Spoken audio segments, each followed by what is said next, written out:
Pakai timbangan saya aja nih. Iya Bu, iya. Widi Mulia memberikan pujian kepada putra sulungnya Drew Prawiro Sasono yang tampil dalam debut aktingnya di film keluarga super irit produksi Falcon Picture.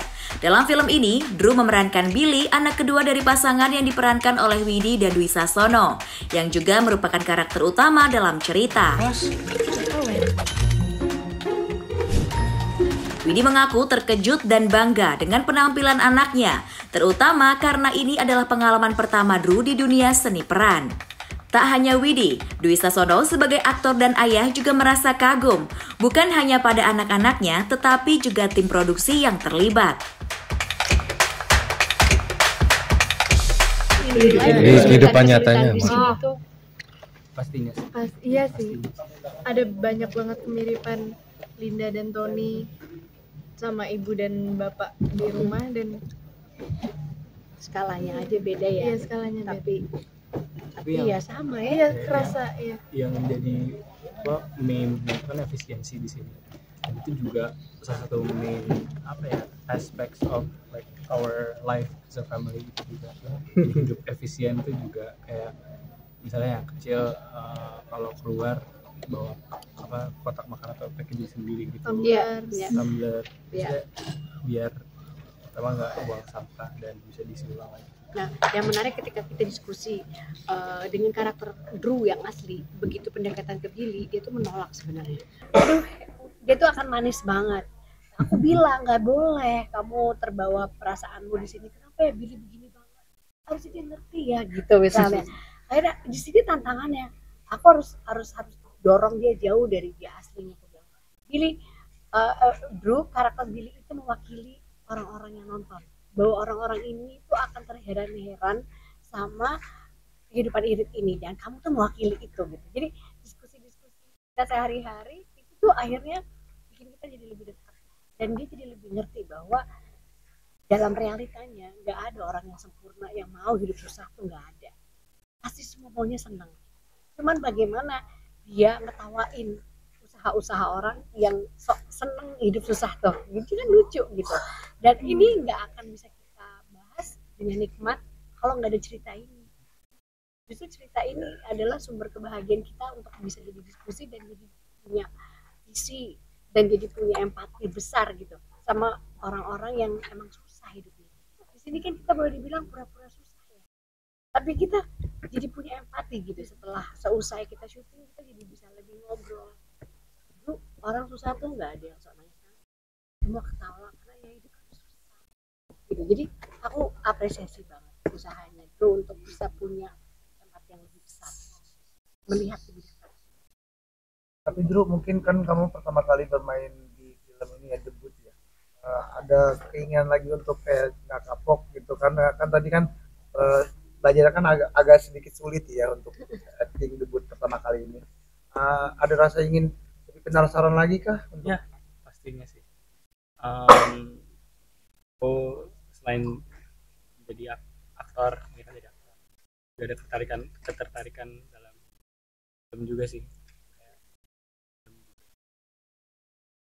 Kebetulan aku di sekolah juga belajar film juga. Iya, mungkin kedepannya bisa nggak ada di aktor tapi juga bisa.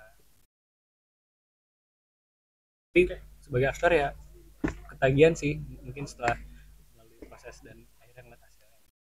Tim produksi semoga filmnya juga sebaik ini ya Mas.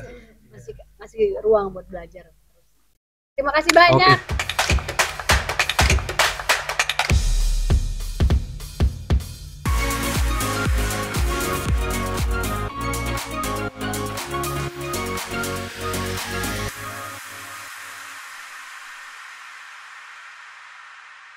Kami pergi mencari pertolongan. Mereka bilang, 3 selebritas perempuan yang dijuluki Ratu Horor Indonesia dipertemukan dalam satu proyek film berjudul Jalan Pulang. Ketiganya ialah Luna Maya, Taskia Namya, dan Syarefa Danis. Dalam konferensi pers, Luna Maya mengungkap alasan kuat di balik keputusan mengambil peran dalam film ini. Ia juga menyebut aspek perjalanan dalam film ini sebagai hal yang unik dan menyegarkan dibandingkan film horor kebanyakan. Welcome. Di sisi lain, Taskia Namia mengungkapkan tantangan tersendiri yang dialami dalam film ini. Terlebih karena ia berperan sebagai anak dari karakter yang diperankan Luna Maya. Sementara Syarefa Danis juga merasa antusias bermain di film ini. Sekaligus gugup bisa kembali beradu akting dengan Luna Maya setelah sekian lama. Saya tidak mau anak saya mati, Mbak. Aku tidak akan membiarkan anakmu mati lah sini. Ini pertanyaan sendiri yang nggak tahu aku harus jawabnya seperti apa. Karena itu kan label yang diberikan bukan dari aku gitu. Itu kan sebenarnya dari publik, publik, dari wartawan gitu, dari netizen lah ya, bisa dibilang dari masyarakat yang mungkin mungkin Luna tuh dikenalnya sebagai pemain horor kali ya gitu, karena memang bisa dibilang I don't know ya, aku nggak mau ngomong ini, I don't wanna jinx it, but ya beberapa film yang dimainkan kan lumayan dead door gitu. Amin. Tapi sebenarnya kan jujur, Taskia kamu deh yang aku nggak tahu mau jawab apa gitu. Coba kalau kamu versinya gimana? Nah, kamu nyontek terus ya. Abis aku ini pertanyaan yang sering. Tapi sebenarnya ini udah pernah kita omongin ya, maksudnya karena kita nggak pernah mau melabeli diri kita juga, gitu. Kita ngerasa kita bisa main karakter apapun, tapi memang mungkin kita bertiga lebih kenalnya mungkin di film horor gitu. Tapi ya alhamdulillah kalau misalkan memang penonton Indonesia, para teman-teman wartawan suka kita main di film horor, tapi tenang aja, kita masih bisa main selain horor juga teman-teman. Oke Mas Agung? Oke. Dan kalau misalkan dikasih kesempatan aja. Tapi kalau misalkan kayak Ratu dan lain-lain ya kita syukuri aja gitu. Kalau karena itu menurutku sebuah label yang positif, bukan yang kayak gimana gitu. Jadi kita cuma cukupi aja, tapi kita ngerasa kita masih bisa berkarir di genre yang lain lagi. Itu kita mau ditambahkan mungkin pada Duta, Ibu Duta. Harus gitu nggak sih? Coba icon, aku lebih setuju dia dibilang icon perfilman horor Indonesia daripada Duta, betul. Duta tuh saya bisa ganti-ganti. Dan selain itu juga Sound Seven kan, Mas Duta. Oh iya. Ibu Syarefa Danis baik, krik. Oke. Keren nanti. Itu udah nonton? Ya. Lagu itu Luna Maya enggak lagu itu. Nggak bisa dinyanyiin sembarangan ya. Saya tim Ahmad Dhani loh. Nanti bahaya ya. Nanti itu akan kena. Langsung harus ini loh. Kena copyright ya. Baik. Silahkan lanjut Ibu Syarefa Danis. Kalau buat saya sebenarnya kurang lebih sama sih.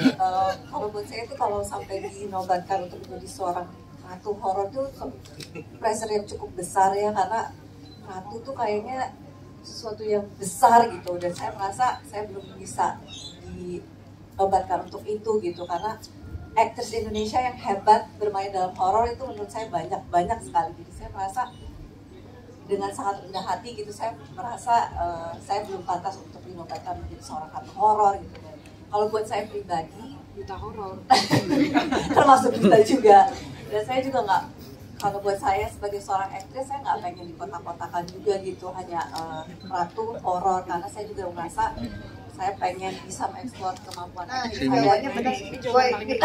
Kita semuanya setuju sama Syarefa Danis. Yes. Mas Agung bisa polling kita lagi. Karena sebagai seorang aktris, saya pengen bisa mengeksplor kemampuan akting saya di genre yang lain, sama seperti Taskia Namia dan Luna Maya. Terima kasih Mbak. Oke, ini aku tambahin, aku udah punya jawaban. Akhirnya. Dari tadi sampai Silahkan Kak Luna. Enggak, kurang lebih sama sih sebenarnya. Ya bisa dibilang pressure juga ya gitu. Tapi kalau menurut aku, I have to say, sampai sekarang, detik sekarang, I think we have to, crown itu nggak akan pernah turun dari Bunda Susana sih menurut aku. Iya, betul. Menurut Best. aku. Itu memang udah di situ. The icon, the one and only. The icon, and then she's the queen. We cannot replace her. Jadi, I think we should shout out siapa sih ratu sebenarnya, ya beliau. Oke, dan pelanjutnya adalah para 3 ratu horor. Beri tepuk tangan yang meriah.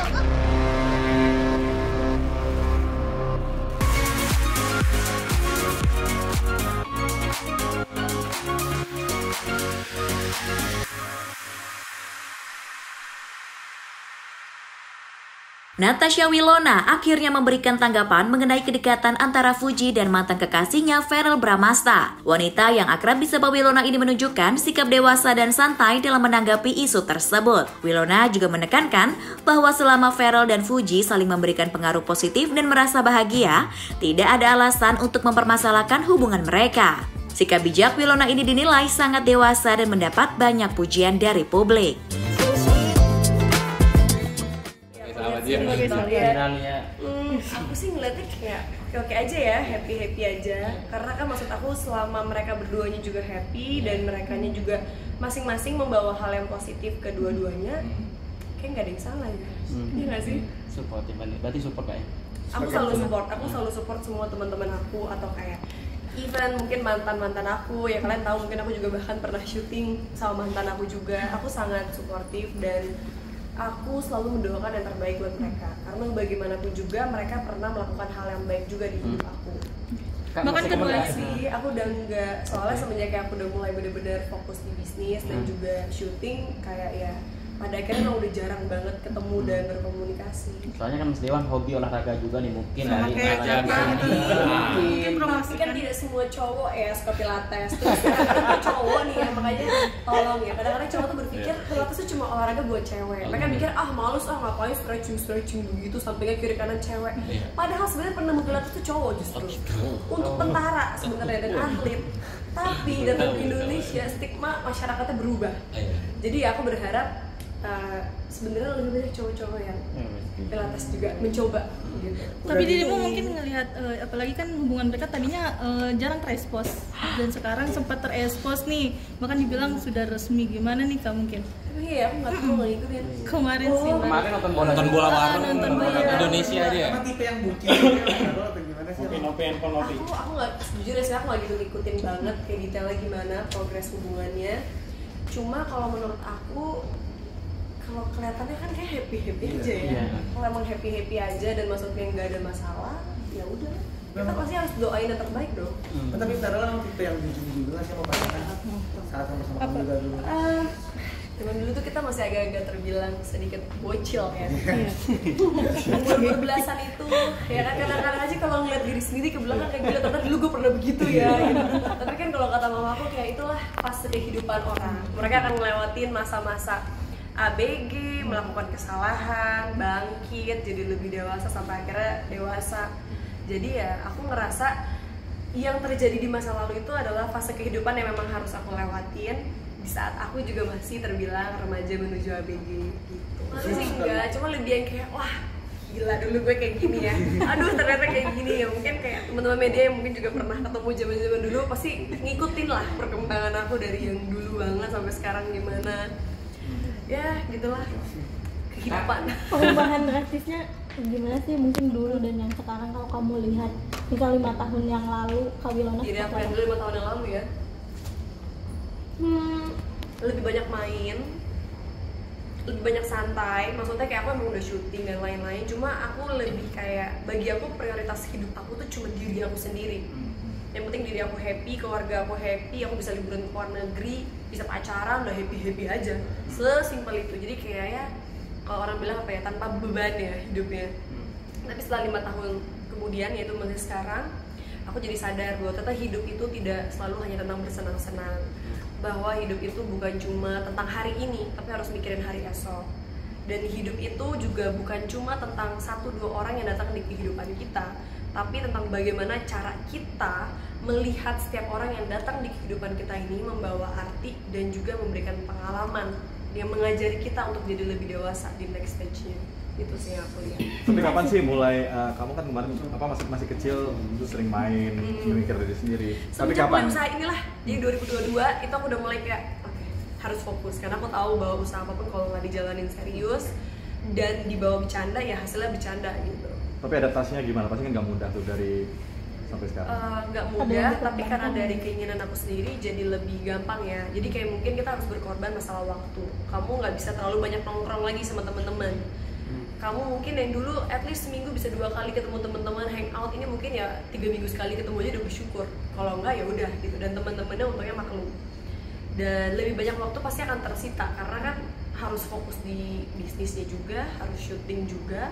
Ada waktu yang tersisa pun pasti kan mostly sama mama ya, sama keluarga. Karena kan ya disitulah aku baru benar-benar bisa ketemu dan punya waktu sama